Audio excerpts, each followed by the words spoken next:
تھی موضوع بحث کیا عرب ولادت پیغمبر سے پہلے، اسلام سے پہلے متمدن تھے یا نہیں تھے؟ اچھا، اب اس کا ایک لفظ زبان یا زبان، اس کا تلفظ جا کے آج دیکھیے گا کہ لفظ زبان ہے جے کے اوپر فتح ہے یا ضمہ ہے، چونکہ ممبر پہ بیٹھنے والوں کے لیے یہ چیزیں بہت ہی کاؤنٹ ہوتی ہیں کہ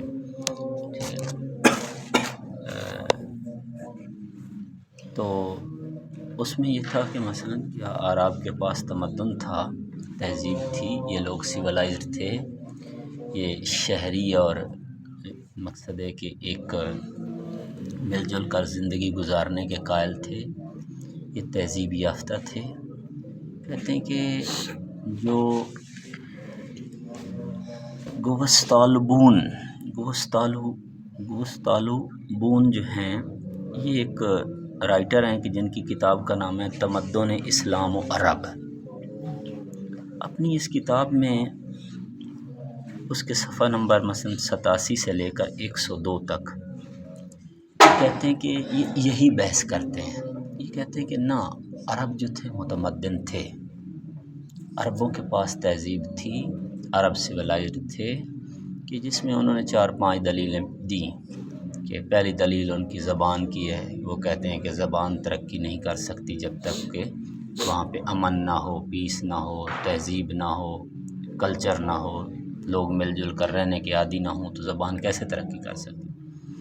دوسری مثال اس نے یہ دی کہ کہا کہ یہ عرب جو ہیں یہ مختلف تہذیب یافتہ قوموں کے ساتھ تجارت کرتے تھے، مثلا یہ روم کے ساتھ تجارت کرتے تھے، یونان کے ساتھ تجارت، ایران کے ساتھ تجارت کرتے تھے۔ وہ کہتا ہے کہ ایک غیر تہذیب یافتہ قوم، ایک غیر متمدن قوم، اس کے لیے کیسے ممکن ہے کہ اتنی تہذیب یافتہ قوموں کے ساتھ یہ تجارت کریں؟ آخر تجارت کے کچھ اصول ہوتے ہیں، کچھ قواعد ہوتے ہیں، کچھ ضوابط ہوتے ہیں۔ کہتا ہے دوسری دلیل یہ ہے کہ اس سے بھی ہم ثابت کر سکتے ہیں کہ عرب تہذیب یافتہ تھے۔ کہتا ہے تیسری دلیل جو ہے وہ یہ ہے کہ تورات میں لکھا ہے کہ مورخین حتیٰ کہ میلاد مسیح سے پہلے بھی تھے، میلاد مسیح یعنی حضرت عیسیٰ کی ولادت، حضرت عیسیٰ کی ولادت سے پہلے کے بھی مورخین ہیں کہ جن کا مثلا ایک کا نام انہوں نے لکھا کہ ہرودت اور دوسرے کا نام ارتمیدور۔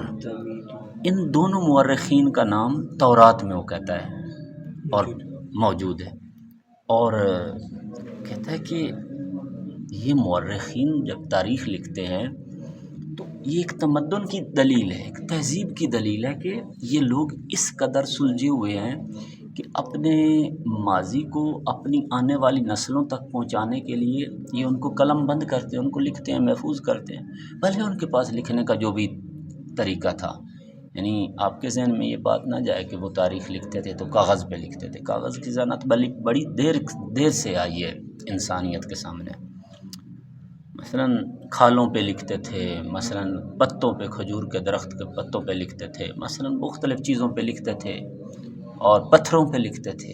آج مثلا کتنے جو قبروں کے اوپر سنگ لگے ہوئے ہوتے ہیں، ہاں، ان سے ہمیں اس زمانے کے کلچر کا پتہ چلتا ہے۔ سکوں پہ لکھتے تھے، تو کہا کہ یہ چیز جو ہے اس زمانے کی، اس کی تاریخ عربوں کے متمدن ہونے کی دلیل ہے کہ وہ تہذیب یافتہ تھے۔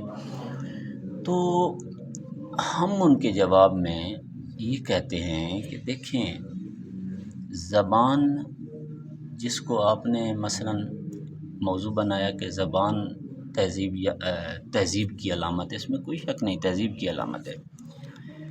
کیا یہ تہذیب یا یہ زبان جو ہے یہ مثلا ہر جگہ پہ اسی طرح تھی؟ ایک بات۔ دوسری بات، اس زبان نے بہرحال بہت عروج و زوال، فرود و فراز دیکھے ہیں، ایسا نہیں ہے کہ مثلا۔ تیسری بات یہ کہ یہ زبان کئی زبانوں سے مل کر مستقل ہوئی ہے، یعنی ایسا نہیں کہ خود بخود یہ جو ہے مثلا عبرانی تھی، سریانی تھی، آشوری تھی، کلدانی تھی، یہ ساری زبانیں جو ہیں یہ شروع میں وہ تھیں، اکٹھی تھیں. یہ ساری زبانیں در حقیقت ایک زبان سے باہر آئی ہیں.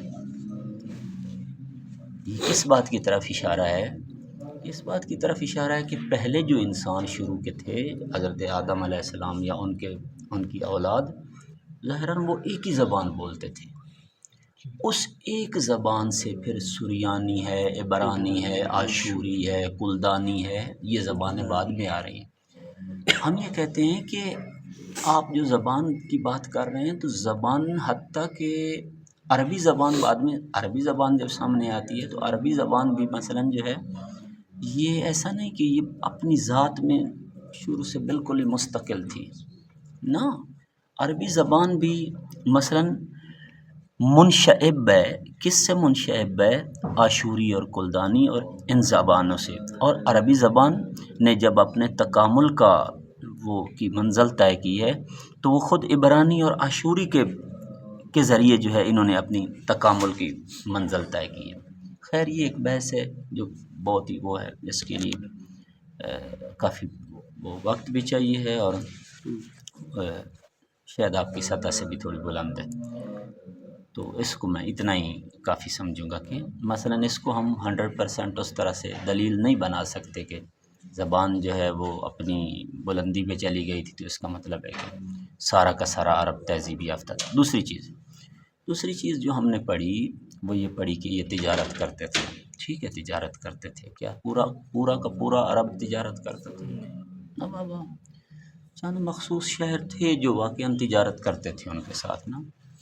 تو پہلی بات. دوسری بات یہ کہ آیا میں چھوٹے ملک والا کسی بڑے ملک والے سے تجارت کرتا ہوں تو میں بھی وہی بن جاتا ہوں جو وہ ہیں؟ یعنی میں اگر امریکہ سے پاکستان امریکہ سے تجارت کرتا، کیا پاکستان امریکہ بن گیا؟ ٹھیک، ایک بات. دوسری بات یہ ہے کہ یہ تاریخ سے ثابت ہے، حتیٰ کہ آج بھی ہے، کہ جو تہذیب یافتہ قومیں ہوتی ہیں نارملی وہ اپنے کلچر کو، اس زمانے بھی ایک ٹرینڈ تھا، آپ دیکھیں گے ہندوؤں کے یہاں کیا تھا. ہندوؤں کا یہاں یہ تھا کہ برہمن کی جو تعلیمات ہوتی تھیں وہ نیچ ذات کے بندے نہیں سن سکتے تھے. اگر کبھی بھول کے وہ سن لیتے تھے تو کیا ہو جاتا تھا؟ یہ ہو جاتا تھا کہ اس کے کان میں وعلیکم السلام سیسا پگھال کر ڈال دیتے تھے کہ تو نے یہ ہماری برہمن کی تعلیمات کو سنا کیوں؟ یعنی ایک طرح سے وہ بنی ہوئی تھی کہ عام آدمی کو وہ اپنا کلچر، اپنی تہذیب، اپنی سویلائزیشن نہیں دیتے تھے. لہٰذا ابھی بھی مثلاً آپ دیکھیں کہ افریقہ کی بعض مقامات پر جو ہے بعض شہروں میں امریکہ کا اور اس طرح کے ترقی یافتہ ملکوں کا تسلط ہے، لیکن کیا سارے افریقی جو ہیں وہ امریکی بن گئے ہیں؟ نہیں بنے. لہٰذا ہم اس بات کو بھی اس حوالے سے وہ رد کرتے ہیں کہ پورے عرب میں تہذیب اس طرح سے عروج پہ نہیں پہنچی ہوئی تھی کہ جس طرح سے گوستالبون کہہ رہے ہیں کہ مثلاً جو ہے. تیسری چیز جو ہم نے کہی وہ یہ ہے کہ خود عرب کے اندر، نہ سارے عربوں کے اندر، خود عرب کے اندر بعض عرب علاقے ایسے تھے کہ جو اپنی ذات میں تہذیب یافتہ تھے. مثلاً ہم نے کہا کہ یمن اور سبا اور معارب یہ وہ علاقے ہیں کہ جیسا کہ مسعودی نے بھی اپنی تاریخ مروج الذہب میں لکھا ہے جلد سیوم میں کہ یہ لوگ شہری زندگی گزارتے تھے. انہوں نے اپنے شہروں کے باہر فار ایگزامپل جو ہے اس قدر درخت لگائے ہوئے تھے اور اس کو گرینری اگائی ہوئی تھی، سرسبز و شاداب بنایا ہوا تھا کہ جب لوگ ان کے بنائے ہوئے رستوں سے گزرتے تھے تو جب تک آبادی ختم نہیں ہوتی تھی ان کو آسمان یا سورج نظر نہیں آتا تھا. مثلاً وہ درخت، اس طرف بھی درخت ہیں، اس طرف بھی درخت ہیں، درختوں نے اوپر سے چھتری بنائی ہے، اتنے خوبصورت راہیں، اتنے خوبصورت. یہ لوگ تہذیب یافتہ تھے، ہم مانتے ہیں کہ یہ لوگ تہذیب یافتہ تھے. لیکن آپ حجاز کی طرف آئیں کہ جہاں پہ اسلام کی ابتدا ہو رہی ہے، آپ نجد کی طرف آئیں، آپ ان علاقوں کی طرف آئیں کہ جہاں پہ پیغمبر گرامی اسلام، وہاں پہ کیا حالت ہے، آپ اس کو فوکس کریں کہ جہاں سے اسلام منشعب ہو رہا ہے. منشعب یعنی وہاں سے پھیل رہا ہے، اس کا آغاز وہاں سے ہو رہا ہے. تو آپ ان علاقوں کی طرف آئیں نا. آپ کیوں مثلا ادھر ادھر کی بات کو اٹھا کر تو آپ اس بات کو دھندلانا چاہتے ہیں کہ اسلام نے آ کر عربوں کو جو ہے کیا نہیں دیا، تہذیب نہیں دی، بلکہ عرب پہلے سے تہذیب یافتہ تھے. بات کی سمجھ آ رہی؟ بات نقطہ یہاں پہ تھا کہ اسلام نے آ کر عربوں کو سویلائزڈ نہیں کیا، بلکہ عرب کیا تھے، یہ پہلے سے تہذیب یافتہ تھے. خوب، ہم نے یہ سارا پڑھا. اب قرآن مجید سے ایک دلیل لے لیتے ہیں کہ قرآن مجید اس موضوع پہ کیا کہتا ہے. عربستان بے استثناء سرحدات شمال از دست برد اجابت محفوظ ماند و کسی نتوانست آن را به تصرف خود در آورد. یعنی اگرچہ اس زمانے سرحدیں نہیں تھیں اور بارڈر نہیں تھے، لیکن پھر بھی یہ علاقہ بہرحال مختلف حکمرانوں کے تسلط سے محفوظ رہا. یعنی ایرانی ان میں طاقت نہ ہوئی کسرا میں کہ جا کے اس سرزمین کو فتح کر کے اسے بھی اپنا حصہ بنا لے. رومی، یونانی، یہ جو بڑے بڑے مثلا ملک تھے، نہ، یہ محفوظ رہا. نہیں معلوم محفوظ رہا اس وجہ سے کہ یہاں زندگی کا کوئی شعور نہیں تھا، یہاں کوئی ایسی مثلا آب و ہوا نہ تھی، یہاں پانی نہ تھا، زرخیز زمینیں نہ تھی. کیا وجوہات ہیں، یہ بعد میں پتہ چلے گا. لیکن فی الحال یہ کہ یہ علاقہ کسی کے تسلط میں نہ آیا. جهانگیران بزرگ از ایران، روم، یونان کے بن تمام دنیا مسافرت کرده بودند، کم ترین توجہی به عربستان نداشتند. اور دوسری بات یہ کہ جہانگیر کہتے ہیں جس نے پوری دنیا میں گردش کی ہو. اصل میں ہے جہان گرد. جہان گرد یعنی جو دنیا میں پھرا ہو، گرد کو گیر بنا دیا جہانگیر. کہ جنہوں نے، اچھا گرفتن سے بھی ہے، جہانگیر یعنی جہان کو گرفتن، جہان کو قبضے میں لینے والا. جنہوں نے مختلف مقامات پہ دنیا میں گئے ہیں، بہرحال وہاں پہ اپنی فوجیں لے کے گئے یا ایسے گئے، وزٹ کے لیے گئے، جیسے بھی گئے، انہوں نے وہاں پہ مثلا وہ ہر جگہ گئے ہیں، لیکن وہ اس عربستان کی طرف توجہ نہیں دیتے تھے، ادھر نہیں آتے تھے، کم ترین توجہ بھی عطا نہیں دیتے تھے. لہٰذا یہ بھی تاریخ تمدن اسلام میں یہ بات آئی ہے کہ مثلا وہ اس طرف توجہ. قادر مسلم این است که اگر تمام آن تمدن های اسطوره‌ای در همه نکات شبه جزیره مقرون به حقیقت باشد، باید گفت هنگام طلوع آفتاب اسلام اثری از آن در منطقه حجاز نمانده بود. بہرحال ہم اس پوری پچھلی بحث کا خلاصہ کرتے ہیں، اور وہ خلاصہ یہ ہے کہ اگر اس سرزمین پہ تہذیب تھی بھی صحیح، کہ جیسے کہ مثلا گوشتہ ولوبون جو ہیں وہ اپنے اس میں مدعی ہیں کہ تہذیب یافتہ تھا یہ علاقہ، اگر تھی بھی صحیح تو ظہور اسلام سے پہلے وہ اپنے آپ کو ختم کر چکی تھی. وہ کلچر، وہ تمدن ختم ہو چکا تھا اسلام کے ظہور سے پہلے.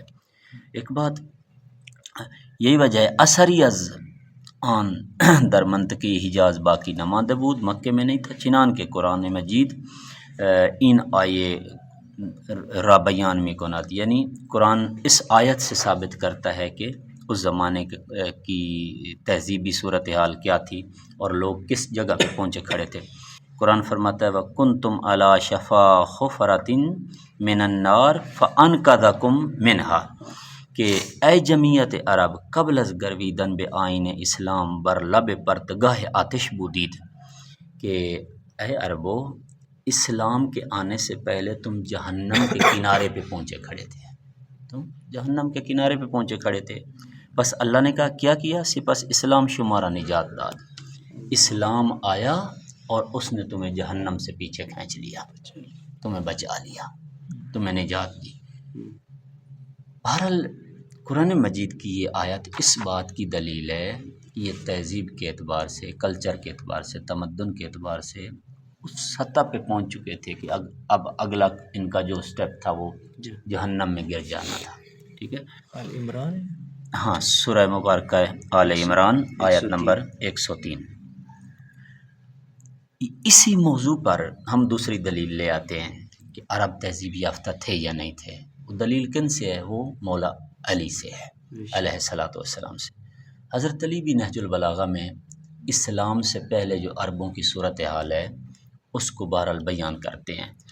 فرماتے ہیں کہ سخنان امیر مومنان علیہ السلام در بیان اوضاع عرب قبل از اسلام شاہد زندگی است کے از آنان از نظر زندگی و انحطاط فکری و فساد اخلاقی در وضع اسفناکی بودن، کہ امیر مومنان اپنے فصیح و بلیغ کلمات اور الفاظ میں جو ہے بتاتے ہیں کہ عرب جو ہے اسلام سے پہلے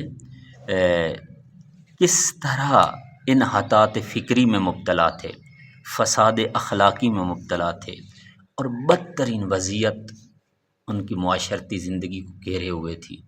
تو فرماتے ہیں کہ امیر مومنان در یکی از خطبہ یہ خود اوضاع عرب پیش از اسلام را چنین بیان می کند۔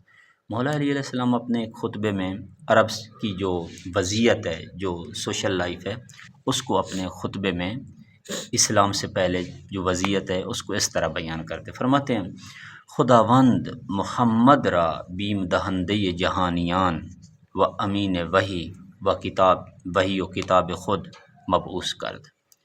حضرت علی فرماتے ہیں کہ خداوند متعال نے محمد مصطفیٰ صلی اللہ علیہ وآلہ وسلم کو بیم دہندے جہانیان یعنی دنیا کو ڈرانے والا، حضور بشیر بھی ہیں اور نذیر بھی ہیں، تو دنیا کو ڈرانے والا، ہدایت کرنے والا، و امین وحی و کتاب خود، اور دوسری چیز جو اللہ نے پیغمبر کو عطا کی وہ یہ کہ ان کو اپنی وحی کا امین بنایا، اور جو کتاب آسمان سے بھیجی وہ ان کے ذریعے سے بھیجی، کیونکہ یہ امین ہے، کچھ اپنی جانب سے کمی بیشی اس میں نہیں کرتے ہیں۔ خوب مبعوث کرد، اس طرح سے ان کو مبعوث فرمایا۔ و شما گروہ عرب در بدترین آئین و بدترین جاہا بسر میں بردید۔ پھر عربوں کو مخاطب ہو کے فرمایا کہ تم عرب جو تھے تمہارے پاس بدترین آئین زندگی تھا، یعنی وہی چیز کہ تم جہالت کی گہرائیوں میں ڈوبے ہوئے تھے، تم بیٹیوں کو دفن کرتے تھے، تم چھوٹی چھوٹی باتوں پہ لڑتے تھے۔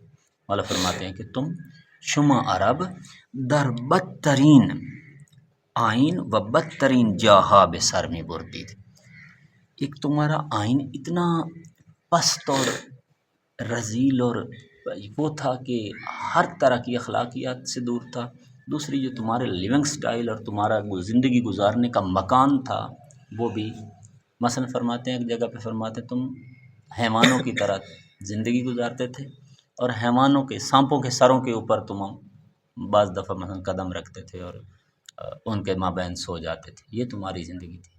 اسلام نے آ کے تمہیں سویلائزڈ کی۔ بہرحال تو مولا فرماتے ہیں کہ تمہارا آئین بھی اچھا نہ تھا، اور جہاں پہ تم تھے وہ جگہ بھی جو تھی وہ ایسی نہ تھی کہ آدمی کہے کہ یہ کوئی انسانیت یہاں پہ جو ہے وہ ہے۔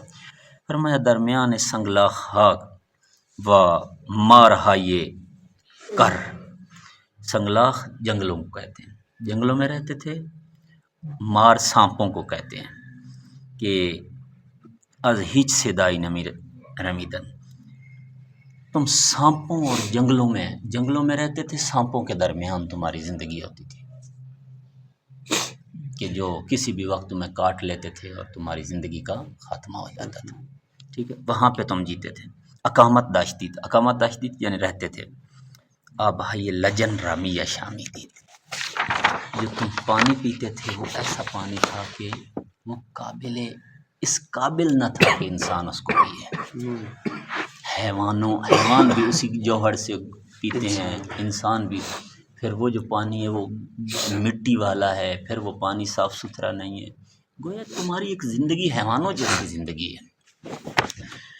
پھر فرماتے ہیں غذاہائی خشن مانند آرد ہستی خرما و سوسمار، تمہاری جو روٹی تھی وہ اس طرح کی روٹی تھی کہ مثلا کوئی کھجور کی جو گٹھلیاں ہے، ایک تو کھجور کا وہ ہوتا ہے نا کہ جو کھاتے ہیں، اس کی گٹھلی کو کوئی پتھروں کے نیچے پیس کے یا کوٹ کے اس سے روٹی بنا کے کھائے، یہ تمہاری اس طرح کی غذائیں تھیں جو تم کھاتے تھے۔ پھر فرماتے ہیں کہ وخون یک دیگر را میریختید، ایک دوسرے کو تم قتل کرتے تھے بغیر کسی وجہ کے، بغیر چھوٹی چھوٹی باتوں پہ خون گرا دیتے تھے، بہا دیتے تھے، یہ تمہاری زندگی تھی۔ پھر فرماتے ہیں کہ از خویش وندان دوری میں کر دید، تمہارے پاس رشتوں کا کوئی احترام نہ تھا، تم یعنی ایک دوسرے کی جو ذی القربا کے جو حقوق ہیں ان کو آپ ادا نہیں کرتے تھے، حتیٰ کہ بھاگتے تھے، بیٹی پیدا ہو جاتی تھی تمہارا چہرہ جو ہے وہ اس کا رنگ غصے کی وجہ سے پیلا پڑ جاتا تھا اور سرخ ہو جاتا تھا جب تک کہ اس کو دفن نہیں کر لیتے تھے، ٹھیک ہے۔ فرمایا کہ از خویش وندان دوری میں کر دی۔ پھر فرمایا کہ اے گروہ عرب بتہا درمیان شما سرپا بودن، بتوں کی تم پوجا کرتے تھے، بت تمہارے خدا تھے، اپنے ہاتھ سے تم بت بناتے تھے اور اسی کی پھر عبادت شروع کر دیتے، جو تمہارے اپنے ہاتھ کا بنا ہوا ہے، خود لکڑی سے، پتھر سے یا کسی بھی چیز سے تم نے بت بنایا ہے، اس کو تم خدا، جہالت تمہاری اس سطح پہ پہنچی ہوئی تھی، اپنے ہاتھ کے بنے ہوئے بت کو تم خدا مان رہے تھے۔ از گناہان اجتناب نیمی کر دید، یہاں تک کہ گناہ کا تمہارے یہاں کوئی کنسیپٹ ہی نہیں تھا کہ یہ گناہ ہے یا یہ ثواب ہے، نہ، ہر چیز جو تمہارے دل میں اور دماغ میں آتی تھی تم اس کو کر گزرتے تھے۔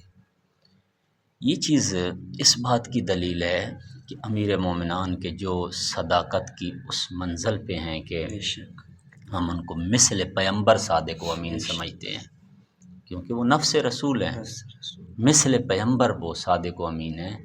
اگر وہ فرماتے ہیں عرب اس طرح تھے تو پھر ہمیں ادھر ادھر دیکھنے کی ضرورت نہیں ہے، ہمیں ان کی تہذیب، ان کے کلچر کو ان باتوں سے آسانی کے ساتھ سمجھ لینے میں کوئی دقت نہیں ہے کہ مثلا عربوں کی زندگی کس طرح کی تھی۔ گویا ابھی تک ہم اسی بات پہ کھڑے ہیں کہ کیا عرب تہذیب یافتہ تھے یا عرب تہذیب یافتہ نہیں تھے۔ دلائل ہم دونوں طرف سے لے کے آ رہے ہیں، ٹھیک ہے، ادھر کے بھی دلائل لے کے آ رہے ہیں، ادھر کے بھی لے کے آ رہے ہیں۔ انشاءاللہ ایک دو دروس ہم پھر اسی موضوع پہ آگے بڑھائیں گے تاکہ جو ہے اس بات کو ہم کسی کنارے لگائیں کہ واقعاً عرب تہذیب یافتہ تھے یا نہ تہذیب یافتہ نہ تھے، اسلام نے ان کو آ کے تہذیب یافتہ کیا۔